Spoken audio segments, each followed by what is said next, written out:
चलो देखो तो इधर हम लोग क्या बात कर रहे थे, देखो तो हम लोग बात कर रहे थे त्रिविम समव्यवस्था के बारे में ना। जब ये टॉपिक स्टार्ट किया था मैंने, तो क्या बात कर रहे थे यहाँ पे हम?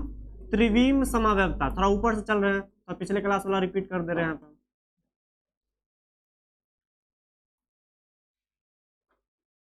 त्रिविम समव्यवस्था कहाँ से आया है? तो हम पढ़ रहे थे सबसे पहली बात, सबसे पहले जो पढ़ रहे थे समव्यवस्था पढ़ रहे थे। सबसे जो शुरू में स्टार्ट किया था, इससे भी पहले क्या मैंने स्टार्ट किया था? समव्यवस्था। इसको मैंने दो टाइप से डिवाइड किया था। पहला क्या था? संरचनात्मक समव्यवस्था। संरचनात्मक समव्यवस्था जिसको हम स्ट्रक्चरल आइसोमेरिज्म बोलते हैं, ठीक है। और दूसरा क्या स्टार्ट करना था हमको? त्रिविम समव्यवस्था, जो कि हम पढ़ेंगे आज हम। इसका मैंने पढ़ा भी था थोड़ा बहुत।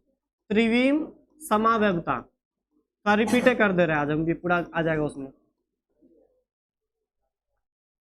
तो सबसे पहली बात जानते हैं कि यह समव्यवस्था हमारा क्या था। अब मैंने लिखा था क्या वहां पे कि ऐसा कोई दो ऑर्गेनिक कंपाउंड, या ऐसा कोई दो या दो से ज्यादा भी हो सकता है, समझने के लिए दो लेते हैं हम यहाँ पे। ऐसा कोई दो ऑर्गेनिक कंपाउंड या दो से ज्यादा भी हो सकता है जिसके पास आणविक सूत्र समान हो,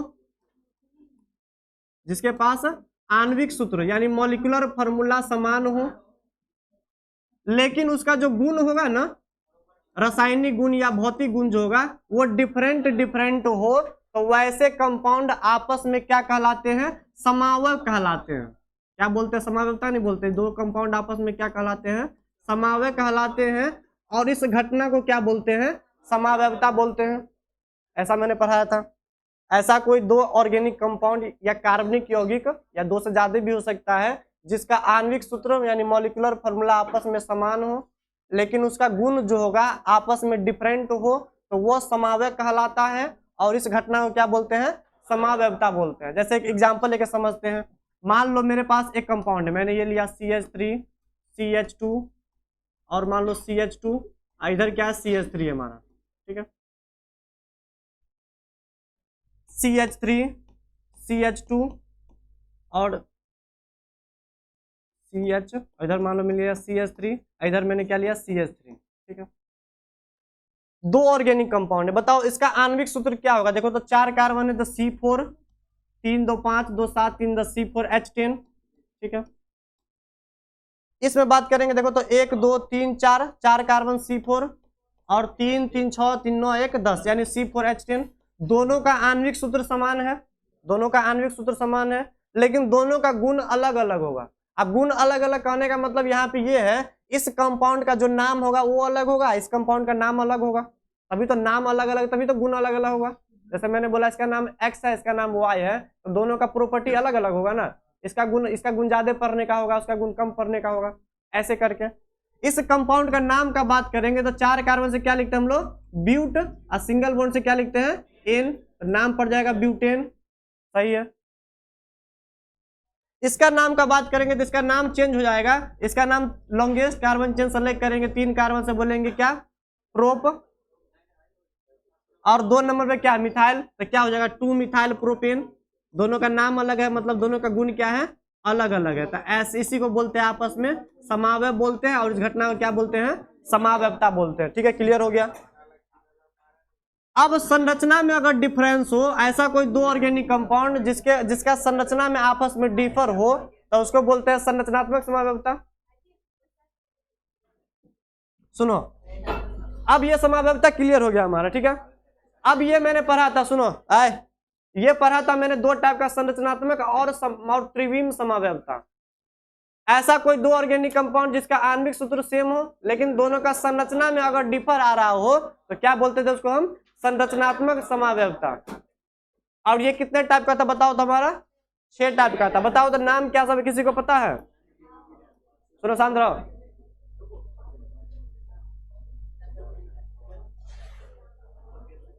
आज रिपीट कर रहे हैं, आगे नहीं पढ़ेंगे आज हम, इसको थोड़ा रिपीट कर दे रहे हैं।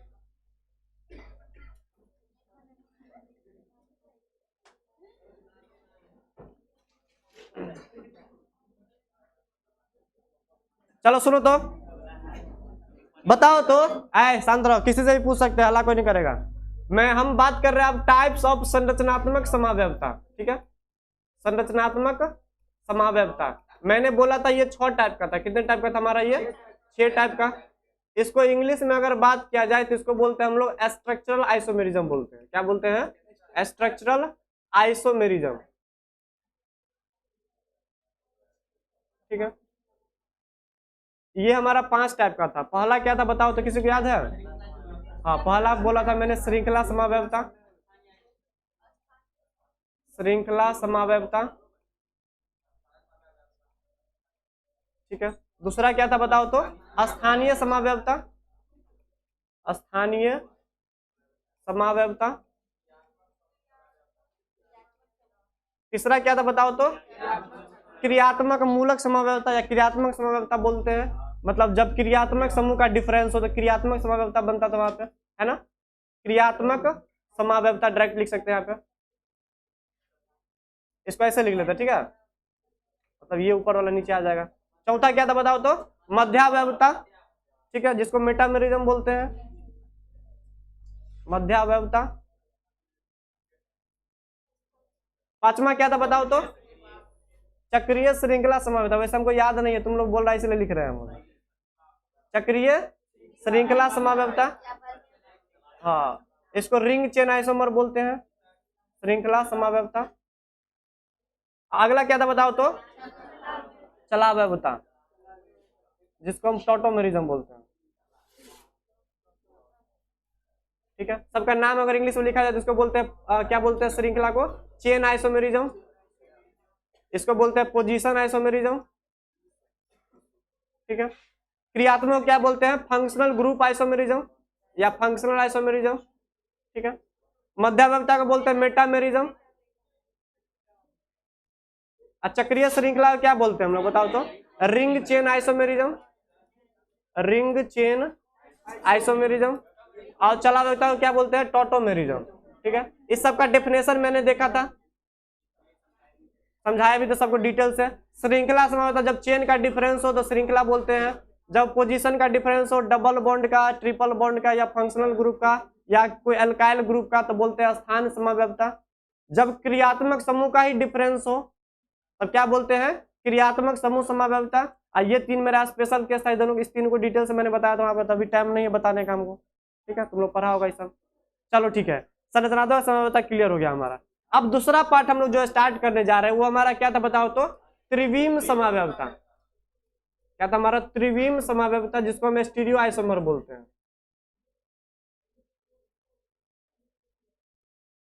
ठीक है। ये हमारा 2 टाइप का था। कितने टाइप का था बताओ तो, वहां पे 2 टाइप का मैंने पढ़ा था। सबसे पहली बात आता है त्रिविम समावयवता क्या होता है, कोई बता सकता है? ऐसा कोई 2 कार्बनिक यौगिक जिसका अणुसूत्र समान है, संरचना भी समान होगा, संरचना भी समान होगा, लेकिन स्पेस में या खाली जगह में जो परमाणु या समूह का जो अरेंजमेंट होगा वो अलग अलग होगा। मेन कहानी इसका तो यही था। मतलब अगर बात किया जाए, कोई बोलेगा त्रिविम समावयवता क्या है, तो देखो इसमें आणविक सूत्र समान, संरचना भी समान। यहाँ पे संरचना डिफरेंट था हमारा, है ना, तब संरचनात्मक बोलते थे। इसमें संरचना भी इस बार क्या होगा? समान होगा, इसलिए दोनों आपस में डिफर है। संरचना भी क्या होगा इस बार? समान होगा। तो डिफरेंट क्या होगा? तो खाली जगह में या 3D में एटम यानी परमाणु का या समूह का अरेंजमेंट जो होगा वो क्या होगा? अलग अलग होगा इस बार। कहाँ पे? स्पेस में, मतलब 3D स्पेस बोलते हैं, मतलब खाली जगह में बात करेंगे। जैसे कि एग्जांपल लिया जाए तो देखो ऐसे करके, जैसे मान लो मैंने लिया था, अगर मान लो ए बी कोई एटम है, इस पे एक ग्रुप लगा हुआ, मान लो सी ऊपर की तरफ और डी ऐसे लगा हुआ है मान लो, तो बताओ जब हम ऐसे लिखेंगे ए और बी, और ये जो सी ऊपर में लगा हुआ है, इस सी को मैंने क्या कर दिया मान लो नीचे में, और डी को ऐसे ही ऊपर में रहने दिया, तो अगर दोनों का आणविक सूत्र का बात किया जाए तो क्या होगा? A B C D. इसका क्या हो जाएगा बताओ तो? A B C D. मतलब ऐसा कोई 2 कार्बनिक यौगिक जिसका आणविक सूत्र समान है, संरचना भी समान है, लेकिन समूह का या परमाणु का जो स्पेस में अरेंजमेंट है वो चेंज हो गया इस बार।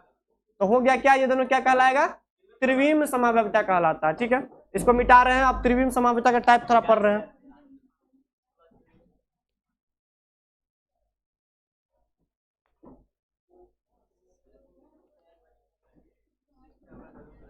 पेज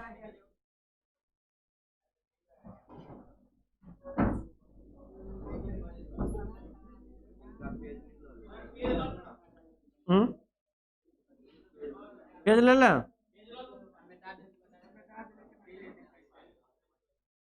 नहीं करेंगे, रहने दो, ऐसे ही काम चल जाएगा। अब सुनो तो, त्रिविम जो था हमारा दो टाइप का था। कितने टाइप का था हमारा? दो टाइप का। बताओ पहला क्या था, बताओ, कोई बता सकता है? पहला क्या था? विन्यासी, ठीक है। पहला था विन्यासी समावयवता और दूसरा था संरूपण। तो संरूपण को भी मैंने टच नहीं किया, तो इसको भी रहने दो ऐसे ही, आगे आगे तो देखेंगे हम। विन्यासी का बात करते हैं, जिसको हम विन्यासी के अंदर में इसको बोलते हैं, हम इंग्लिश में बोला जाता है इसको कॉन्फ़िगरेशनल आइसोमर, तो वो हमको लिखना नहीं है अभी। ये दो टाइप का था हमारा, बताओ तो नाम क्या था? सिस ट्रांस समवयवता, या इसको हम ज्यामितीय समवयवता भी बोलते हैं। आए सांद्रो। दूसरा क्या बताओ तो? प्रकाशीय समवयवता।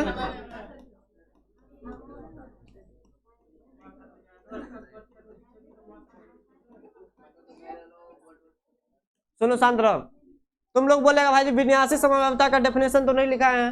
देखो पहले ये दोनों पढ़ लेते हैं, ये भी पढ़ लेंगे, फिर इस दोनों में डिफरेंस बताएंगे। अभी समझ में डिफरेंस नहीं आएगा, इसलिए अभी सीधे इसका टाइप पढ़ना मैंने स्टार्ट किया था कि सिस ट्रांस क्या है, प्रकाशीय समवयवता क्या, ये टाइप मैंने पढ़ना स्टार्ट किया। अभी जैसे कोई बोलेगा विन्यासी समवयवता का डेफिनेशन क्या होगा, संरूपण का क्या होगा, तो जब ये दोनों पूरा कंप्लीट कर देंगे, ये भी कंप्लीट हो जाएगा, तब इस दोनों में कुछ डिफरेंस हम बताएंगे वहां पे, ठीक है। अभी नहीं बताएंगे हम। अब देखो तो सिस ट्रांस मेरा इंपोर्टेंट था यहाँ पे। देखो तो सिस ट्रांस सबसे ज्यादा इंपोर्टेंट है। जब तुम ऑर्गेनिक में पढ़ने जाओगे 12th में भी, तो सिस ट्रांस का इंपोर्टेंट रोल है वहां पे। अब क्या है सिस ट्रांस आइसोमर, तो इसको थोड़ा पढ़ लेते। देखो तो यहाँ पे सिस ट्रांस आइसोमर क्या है, इधर से लिखे हम, उल्टा हो जाता था ना। सिस ट्रांस समवयवता, सुनो सांद्रो, या इसको हम ज्यामितीय समवयवता भी बोलते हैं। सिस ट्रांस का हमारा बताओ तो कंडीशन क्या था? सिस ट्रांस का कंडीशन क्या था बताओ तो? रिस्ट्रिक्टेड रोटेशन, जहां पे घूमने में पाबंदी होगा, मतलब एक कार्बन को पकड़ के दूसरे कार्बन को घुमा नहीं सकते हैं, टूट जाएगा वहां पे। तो इसका जो मेन कहानी था वो था रिस्ट्रिक्टेड रोटेशन। सुनो शांत रहो, कोई बोलेगा सिस ट्रांस आइसोमर का कंडीशन क्या था हमारा, तो क्या बोलना? रिस्ट्रिक्टेड रोटेशन, यानी घूमने में पाबंदी। किसको घूमने में पाबंदी? तुमको, तुम लोग को भी पाबंदी। अभी एग्जाम का तैयारी करना ना कि घूमना है? अभी घूम सकता है। सुनो, अब ये जो रिस्ट्रिक्टेड रोटेशन जो होता है, घूमने में जो पाबंदी होता है, वो जनरली कहाँ देखा जाता है? डबल बॉन्ड के अराउंड। जहां पर डबल बॉन्ड देखने को मिलेगा वहां पे हम सिस ट्रांस का बात जनरली करते हैं, ठीक है। जैसे मान लो मेरे पास एक कंपाउंड है, कार्बन कार्बन डबल बॉन्ड, इधर से मान लो मिथाइल ग्रुप है, इधर से मान लो हाइड्रोजन ग्रुप है, इधर से मान लो मिथाइल ग्रुप है, और इधर से क्या है? हाइड्रोजन है, ठीक है। अब क्या हम ऐसे कर सकते हैं, इस कार्बन को पकड़ के इस कार्बन को क्या घुमा सकते हैं? नहीं घुमा सकते। यहाँ पे जैसे ही घुमाएंगे तो बॉन्ड टूट जाएगा, क्योंकि जो पाई बॉन्ड जो होता है वो पैरेलल ओवरलैपिंग से बना हुआ होता है। जैसे एक को पकड़ के घुमाने जाएंगे तो बॉन्ड टूटे जाएगा वहां पे। तो इसको घुमा तो नहीं सकते हम, रूम टेम्परेचर पे घूमता भी नहीं है। तो अगर मान लो कोई आदमी अगर ऐसा कंपाउंड लेकर आ गया, मान लो कहीं से, देखो तो हाइड्रोजन, ये मान लो मिथाइल है, इधर अगर मिथाइल है, इधर अगर हाइड्रोजन है, देखो इसको थोड़ा शिफ्ट कर दिया, ये इसको ला के यहाँ पे, इसको यहाँ पे कर दिया। अगर कोई दूसरा आदमी ये कंपाउंड अगर लेके आता है, तो क्या ये दोनों कंपाउंड सेम है कि डिफरेंट है? डिफरेंट है दोनों आपस में, क्योंकि यहाँ पे कार्बन पे मिथाइल लगा हुआ है, कार्बन पे हाइड्रोजन लगा हुआ है, यहाँ पे दोनों अलग अलग है। तो जब दो सेम ग्रुप सेम साइड हो तो क्या बोलते थे? सिस बोलते थे यहाँ पे हम, ठीक है। और जब दो सेम ग्रुप अपोजिट साइड हो तो क्या बोलते थे यहाँ पे हम? ट्रांस है। इसी को क्या बोलते थे हम लोग? सिस ट्रांस आइसोमर बोलते थे। ऐसा कोई दो ऑर्गेनिक कंपाउंड, अब बताओ तो ये जो सिस ट्रांस आइसोमर है किसका टाइप है? त्रिविम समवयवता का, मतलब इसका डेफिनेशन फॉलो होना चाहिए। देखो तो आणविक सूत्र दोनों का समान है, ठीक है, संरचना समान है, दोनों का संरचना समान है, मतलब ढांचा समान है, कार्बन पे ये लगा हुआ, कार्बन पे ये सब कुछ लगा हुआ, सही है। लेकिन जो परमाणु या समूह का जो स्पेस में अरेंजमेंट है वो चेंज हो गया दोनों का, इसलिए ये क्या कहलाता है, त्रिविम समव्यवता है, जो एक specific type of cis trans समव्यवता कहलाता है यहाँ पे, ठीक है। और मैंने एक चीज क्या बताया था यहाँ पे कि कार्बन का दोनों वैलेंसी क्या होना चाहिए, हमेशा डिफरेंट होना चाहिए, सेम नहीं होना चाहिए, हमेशा डिफरेंट होना चाहिए। अगर मान लो दोनों जगह मान लो हाइड्रोजन हाइड्रोजन अगर लगा देंगे तो घुमाने पर कोई फर्क नहीं पड़ेगा, यहाँ पे दोनों सेम हो जाएगा ना। इसलिए ये याद रखना, सिस ट्रांस आइसोमर तब ये बात कर पाएंगे हम जब दोनों वैलेंसी कार्बन का क्या होगा, डिफरेंट है। यहाँ पर भी डिफरेंट है, यहाँ पर भी क्या है, डिफरेंट है। चलो यही था हमारा सिस ट्रांस समव्यवता। चलो अब आगे बात करते हैं प्रकाशीय समव्यवता के बारे में, फिर इसके बाद छोड़ देंगे हम, अगले क्लास में से आगे बात करेंगे। हाँ तब क्या करें, हम रिपीट किए हैं। चलो इसको मिटा दे कि ऐड कर दें,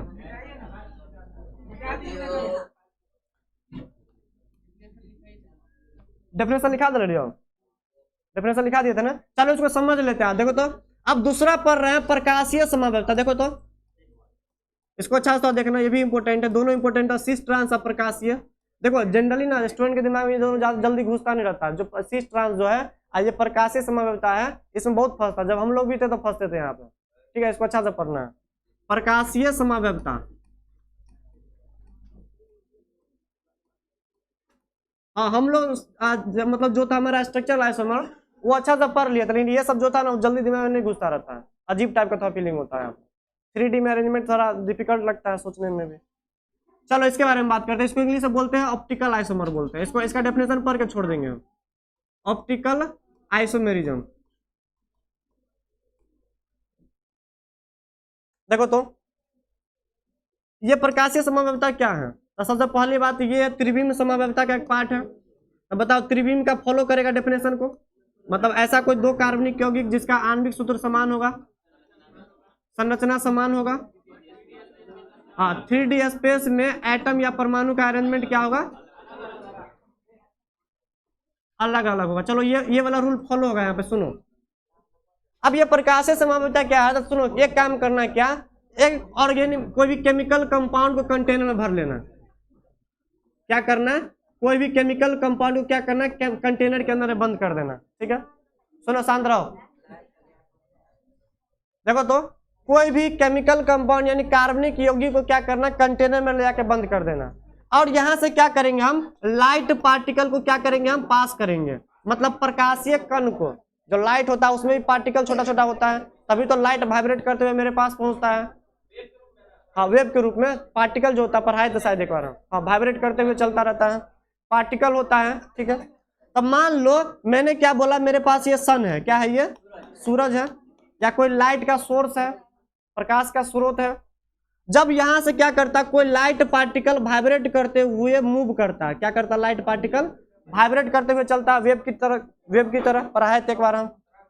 अब अगर इस लाइट पार्टिकल को अगर मान लो इस कंटेनर से जब हम पास करवाते हैं तो तीन फेनोमेना ऑब्जर्व किया जाता है। इस केमिकल कंपाउंड से जब पास करवाएंगे तो तीन फेनोमेना देखा जा सकता है, तीन घटना हो सकता है। पहला घटना क्या हो सकता है, पहला घटना क्या हो सकता है कि इस पे कोई प्रभाव नहीं पड़ेगा, इस लाइट पार्टिकल पे कोई प्रभाव ना पड़े, हाँ कोई प्रभाव ना पड़े, पहला तो ये हो सकता है। और दूसरा अगर प्रभाव पड़ता हो तो लाइट पार्टिकल जो ये था हमारा, उसको क्लॉकवाइज डायरेक्शन में थोड़ा मोड़ देगा। वो तीन कहानी होता है, तो क्लॉकवाइज मतलब घड़ी के दिशा में, ठीक है। या ऐसा हो सकता है कि उसको लाइट को एंटी क्लॉकवाइज में मोड़ देगा। वो तीन खासियत होता है कंपाउंड का, हाँ एंटी क्लॉकवाइज यानी घड़ी के विपरीत दिशा में मोड़ देगा वो। अगर कोई प्रभाव नहीं पड़ता है तो बताओ ऐसे कंपाउंड को क्या बोलते थे हम लोग, क्या बोले थे हम, प्रकाश के प्रति असक्रिय। प्रकाश के प्रति क्या था वहां पे, असक्रिय मैंने लिखा था वहां पे। ये दोनों क्या था बताओ तो, प्रकाश के प्रति सक्रिय था। मतलब जब ऑप्टिकल आइसोमर का बात करेंगे, मतलब ये जो प्रकाशीय समव्यवता का बात करेंगे, वो यहाँ पे कर सकते हैं कि यहाँ पे कर सकते हैं, नीचे कर सकते हैं। जहां पे प्रकाश के प्रति सक्रिय होगा वहीं पे बात करेंगे हम। असक्रिय पे क्या बात करेंगे, लाइट को पास करे कोई फर्क नहीं पड़ रहा है, तो ऐसे कंपाउंड में बात नहीं करेंगे। जब क्लॉकवाइज या एंटी क्लॉकवाइज रोटेट कर देता है तब बात करते हैं। वहां पे किसके बारे में बात करते हैं, प्रकाशीय समव्यवता के बारे में बात करते हैं, ठीक है। अब देखो तो यहाँ पे सुनो,